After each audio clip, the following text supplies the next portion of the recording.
Anybody who know 50 wasn't going to be quiet. But when 50 was quiet, everybody was like, it's over for 50. Fuck, post a picture of your motherfucking mama. She dead, nigga. Hey, respect, nigga. Stop fucking playing with my mama. Nigga ain't playing like that. Nigga ain't going like that, nigga. But both of your responses soliciting. Yeah. It's 8 billion people in the world. Everybody ain't got to like me. I ain't everybody cup of tea. You know what I mean? You know, I'm too strong for some. Might not be strong enough for others. It's fine. I'm cool with that. Wait, so you telling me the reason that 50 Cent has been quiet on the whole TI beef is because he's sitting back and planning to do another documentary but this time on TI and his wife and their essay allegations that they've been fighting? The hip-hop streets are talking, and the noise is getting louder by the hour. Word is circulating that Curtis Jackson, the man the world knows as 50 Cent, may be quietly building a documentary aimed straight at the controversy that has been chasing T.I. and Tameka Tiny Harris for years. And if you know 50 even a little bit, you already know he doesn't walk into a room without a plan. He even went online to remind everybody that they weren't taking him seriously right before that Diddy documentary changed everything. Now he's throwing out signals that another major project could be on the horizon. The way he's talking, the heat surrounding T.I. and Tiny is about to get turned all the way up. If this thing actually gets off the ground, those allegations that have been sitting in the shadows for years could come rushing back into the public eye harder than ever. What's really interesting is how divided people are right now.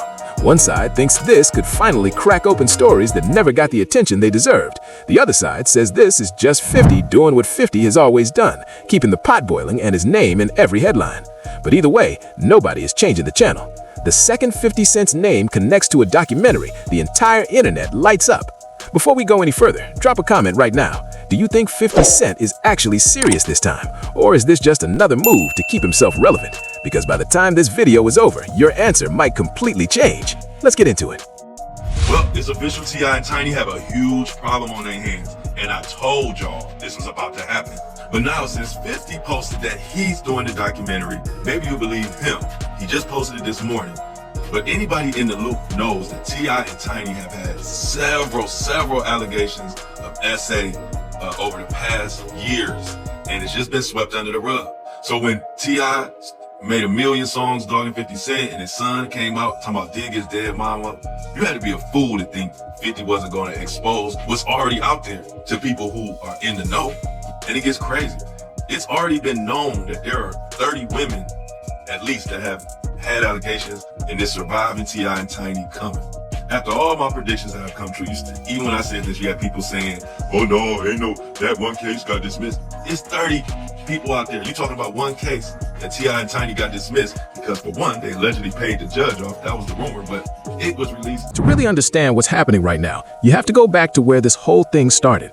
For years, reports have been circulating that numerous women came forward with accusations of serious misconduct against T.I. and Tiny. Incidents that allegedly took place across a stretch of time running from the mid-2000s all the way through the late 2010s. Legal representatives for several of these women didn't just make noise online. They actually pushed law enforcement in multiple states to open formal investigations. According to the details inside those legal filings, the accusations painted a deeply troubling picture. Women described situations involving substances being used without their consent, intimidation, and disturbing behavior tied to people within the couple's inner circle. Now here's what has to be said clearly. T.I. and Tiny have denied every single one of these accusations without exception. Their legal team has consistently argued that the claims were blown out of proportion and were nothing more than calculated attempts to apply legal pressure on the couple. So right now, this entire situation is sitting in a very uncomfortable gray zone. Serious accusations on one side, solid denials on the other. And now, the very real possibility that 50 Cent could pick all of this up and drop it into a documentary that forces the whole world to look at it again. If that happens, you already know the internet is going to go absolutely crazy. And the legal pushback didn't stop at just denying the rumors. T.I. and Tiny's attorney, Steve Sadow, moved quickly and aggressively, making it clear the couple refuses to accept any of these allegations as legitimate. According to Sadow, the accusations have no foundation and no merit, and he went further, stating that any serious review of the full picture by investigators would not result in charges. He also made a pointed argument that this entire situation looked far less like a genuine legal pursuit and far more like an organized campaign designed to shake the couple down financially. I ain't gonna lie to you, T.I. better cut the rapping out and get a lawyer. And when I say get a lawyer, they might even have to sue 50. Let me tell you one of these allegations. So the whole thing is that T.I., he was bored of having sex with Tiny, allegedly. That's what most of these lawsuits allege. But Tiny's cool. So Tiny would tell T.I., you could bring in a bitch, we could fuck her together. Now, I don't know if that's true with them. That's very normal in the industry. Like a lot of these chicks, especially the older they get, they start pumping out a couple kids. They realize if they're dating a star, it's hard to be the apple of his eye forever. They might have like unconditional love for you, but they want to stick dick in some music, from time to time. So they're claiming Tiny was giving T.I. threesomes and shit, and then they would just bring bitches in. One of the bitches they brought in, this is what's in the allegations, bro. I ain't even gonna lie. I'm not lying about this. They said one of these bitches that they bring in for the threesomes, they would take their phone this and third. According to, this is why I thought it was a little cap though, because they kind of had the Diddy script before Diddy. It was like, oh, they got us too drunk. They forced us to take cocaine. Anyway, they said when the kid starts, they said Tiny pins down one of the bitches. And T.I., this is the funny shit ever. They said T.I. don't even fuck the bitch. They said T.I. takes his fucking shoes out of his foot out of his shoes, takes his sock off, and sticks his big toe in her. Come on. He sticks his toe in the gang. So she's getting pinned down on some ecstasy shit. And T.I. sticks his big toe in the pussy. I'm telling you, I remember this shit like it was yesterday. Now, granted, T.I. and his wife beat all them allegations, right? It didn't turn into nothing. But you let 50 go use his contacts at Netflix and convince them he can make a documentary or docuseries. Your Fruit Jams in the chat, what up? From the defense perspective, the story was simple. These allegations didn't gain traction organically. According to T.I. and Tiny's team, they were deliberately pushed through social media and then fed in the mainstream press with one goal: destroying the couple's reputation. The defense position was crystal clear. This wasn't justice being pursued. This was a financial shakedown dressed up as a legal case. But the other side told a completely different story. Attorney Tyrone A. Blackburn was actively pushing law enforcement to take a serious look, not just at T.I., born Clifford Harris Jr., but at Tiny Harris as well, known from the iconic R&B group Escape. Blackburn maintained that multiple individuals had come forward describing deeply disturbing experiences involving the couple and people connected to them. Most of the people named in those legal letters stayed anonymous. Blackburn explained that fear was driving that decision. Fear of T.I.'s reach in the entertainment industry and his documented history with weapons-related charges. Retaliation was a real concern. Even so, Blackburn stated several women were prepared to speak directly with investigators if authorities opened official inquiries.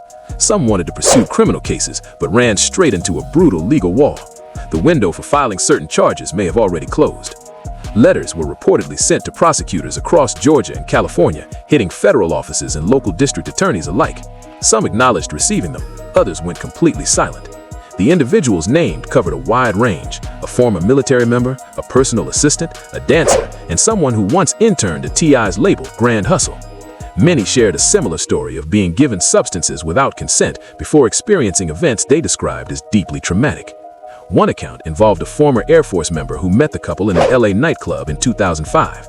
After drinks were shared in VIP, she and a friend became violently ill and disoriented within hours, in a way that stayed with her long after that night ended. Everybody knows. Like, that's telling. That one bar that everybody knows is probably more telling than your mama eating all the box in Atlanta, because T.I. and them been saying, hey, we get freaky. That's what we do. We been right there was kind of freaky. But not freaky to the extent that when T.I. had them allegations that him and his wife then made some females feel uncomfortable. And come to find out, 50 is allegedly, possibly doing a documentary, 20 alleged fleshful assault cases. 20. You see a lot of people saying, man, there 50 go, he coming after another black man. 50 only go at his people. People that say shit like that, you need to watch them motherfuckers. Because they sound like they can be compromised. Would you rather a white man tell you some shit that a black man doing? Would you rather an up-and-coming journalist from Iran to make a documentary about? You get what I'm saying? I don't give a damn about the messenger. I want to hear the message. If it's 20 assault... What has to be stated clearly is this: T.I. has publicly and consistently maintained that every encounter he was involved in was fully consensual. He has rejected any suggestion of wrongdoing without hesitation. And while stories have continued circulating over the years, this situation remains exactly what it has always been. Heavy accusations sitting on one side, unwavering denials sitting on the other, and a debate about what really happened that nobody has been able to settle. T.I. has been direct about his position. He and Tiny never forced anyone to consume anything, never kept anyone somewhere against their wishes, never pushed anyone into something they didn't willingly choose. From where he stands, everything being spread online and across media outlets simply does not match reality. But for a lot of people watching this unfold, his denial is just one piece of a much larger and more complicated picture. T.I. is now in his 40s, and his journey through hip-hop has been anything but straightforward. Early in his career, he ran into serious legal trouble, weapons, drugs, courtrooms, but he put in the work to rebuild his image deliberately and carefully. He became a community figure, an activist, a respected voice in the culture. Critics, though, argue that a reinvented public image doesn't make old questions disappear. Every time conversations like this one start gaining heat again, the internet floods immediately with speculation. Some people think T.I. has been getting ahead of situations by engaging with drama early before it grows uncontrollable. Others believe the opposite, that pulling bigger names into the story only amplifies everything. And that's exactly where 50 Cent walks back into the frame. He has spent his entire career treating conflict like a chess match, patient, calculated, never moving without purpose. He studies situations, waits for the right opening, then strikes. When he decides to connect himself to a story, it almost always means he's already confident it's going to consume the internet. 50 Cent just dissed T.I. on the Power Origin theme song, and it wasn't a full song, but it was a direct hit. Now, if you didn't catch it, he said that your daddy made your mama eat every box in Atlanta. The reason why that's important is because allegedly, Tiny and T.I. were going around having three-ways, but they were on some Diddy-ish. And apparently 50 Cent says he knows, everybody knows, on the low, high key, which makes this worse because every time an episode plays a Power Origins, you're going to hear this. And it's also kind of dissing the whole family. Crazy. And if a documentary ever does get made, the reason people think it could genuinely change things comes down to one word: storytelling. Short news headlines and social media posts disappear within hours. A documentary is different. It gives people the space to walk through everything, their full timeline, how they first crossed paths with the celebrities involved, and how each moment unfolded from their own perspective. That kind of in-depth account lands completely differently. When someone sits in front of a camera and describes a night from beginning to end, where they were, who was around them, what they claim went down, it reaches audiences on a level that no quick article ever could. Those in favor of the documentary argue it could finally put real human faces behind stories that have existed mostly as nameless legal filings and buried reports. Those against it warn that documentary storytelling is powerful enough to swing public opinion hard before a single legal fact has been confirmed. Either way, the driving force behind any reaction would be pure emotion. When individuals speak openly about experiences involving fear, confusion, or trauma that followed them for years, viewers feel it. One interview can completely reframe how thousands of people understand a situation overnight. But these remain allegations, not verdicts. T.I. and Tiny continue to deny everything, and their legal team maintains the claims are either heavily exaggerated or outright false. Until investigators or courts deliver real conclusions, this battle will keep playing out in public opinion just as much as in any courtroom. Which brings up the question everyone keeps asking. If the documentary moves forward and more people step out of the shadows, does it actually shift how the world sees this story? Or does it just become another loud chapter in a controversy that has been running for nearly 2 decades? One of the accounts that is circulated described 2 young women with serious ambitions, one working toward a nursing career, the other with dreams of becoming a doctor. Both believed their best days were ahead of them. That evening, they were working a nightclub shift when T.I. and Tiny walked in. According to the account, T.I. came across as detached and hard to read, while Tiny was warm, approachable, and easy to talk to. Initially, the woman didn't read anything into it. Celebrities come through clubs regularly, and sometimes those interactions mean better tips for the people working the floor. According to her account, the couple eventually invited her to step away and speak with them privately. She didn't overthink it. In nightlife, talking to well-known guests is just part of the environment. She assumed it was nothing out of the ordinary. A drink was offered, some time passed, then she said something started to feel very wrong, a dizziness and disorientation that came out of nowhere and didn't make sense. Now, this lady was actually a veteran, Air Force veteran. She was stationed in LA. She was out. She says Tiny gave her a few drinks. And shortly after that, she accompanied the couple to a hotel with 2 other unknown women. Now, the drink made her dizzy, and next thing she says, that T.I. and Tiny S.A.'d her while she was dizzy and lightheaded. Now, the case was actually dismissed, but it was only dismissed for what they say was lack of timing and possible statute of limitations. But that don't have anything to do with public perception and right and wrong. If 50 Cent does to TI and Tiny what he did to Diddy with that documentary, not only can that tear up TI's brand, but it also can make more possible victims come forward if there are any. This is a crazy situation, and I don't like it. What if I told you? She said the feeling hit her so hard she had no choice but to sit down. People nearby appeared to be checking on her, but she described being too confused and disoriented to fully grasp what was going on around her. At some point, she was told she would be brought somewhere she could rest and feel better. She believed she was being looked after, that whoever was around her was trying to get her medical help because of how sick she felt.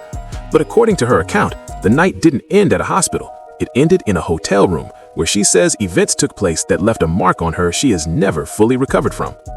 These are exactly the types of accounts that observers believe could sit at the heart of a documentary if 50 Cent's project ever becomes real. The whole idea would be to let people speak for themselves, sit down on camera, walk through everything, and let audiences hear the complete story rather than catching fragments through news articles and social posts. Many believe that if several individuals came forward on screen with detailed accounts, public interest would explode almost immediately. Others push back on that, arguing that personal testimony alone doesn't establish guilt. Viewers, they say, need to be careful about forming strong opinions before any legal body has reached a formal conclusion, and that tension is precisely what makes this whole situation so hard to look away from. Real people describing real pain on one side, TI and Tiny standing firm in their denials and insisting everything was consensual on the other. If additional voices eventually step forward, this debate gets louder. But without clear legal outcomes, it stays exactly what it is right now: allegations, denials, and speculation consuming millions of people online. And that's the thread that keeps pulling everything back to 50 Cent. People who follow him closely know that when he locks onto something, it doesn't just fade out quietly. His entire reputation is built on being methodical, studying a situation from every angle, staying patient, and then driving the conversation forward until nobody can talk about anything else. But you're soliciting. It's 8 billion people in the world. Everybody ain't got to like me. I ain't everybody cup of tea.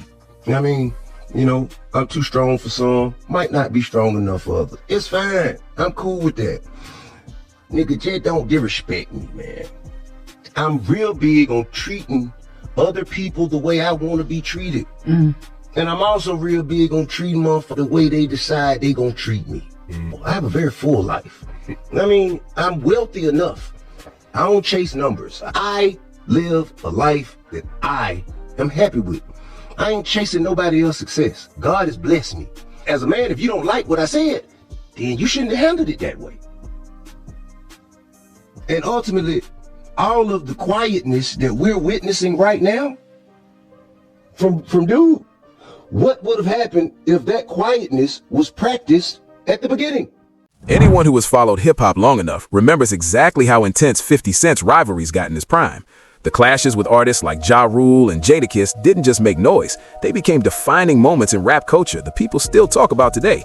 During that era, 50's grip on the music industry was untouchable. The Massacre reportedly crossed 1 million copies sold within days of hitting shelves, which tells you everything about the kind of cultural force he was carrying at the time. Because of that history, a large portion of fans believe that when 50 Cent puts his name behind something, especially something involving another major figure in the industry, the story doesn't stay small for long. That's exactly why so many eyes are locked on whether this rumored documentary about TI and Tiny actually materializes into something real. Here's what matters most right now. Nobody agrees on how to feel about any of this. One group believes every allegation deserves a serious, thorough examination so that every person involved gets a genuine opportunity to be heard. Another group feels the accusations don't tell the complete story and argues strongly that no conclusion should be drawn until real evidence is laid out clearly. From a commentary standpoint, the most logical move for anyone sitting in the middle of accusations like these is full transparency. If someone genuinely believes they have been falsely accused, putting timelines, records, and communications on the table can go a long way toward clearing the air. But these situations are rarely that clean, especially when the claims stretch back across many years and involve multiple people carrying completely different versions of the same events. Anybody who know 50 wasn't going to be quiet.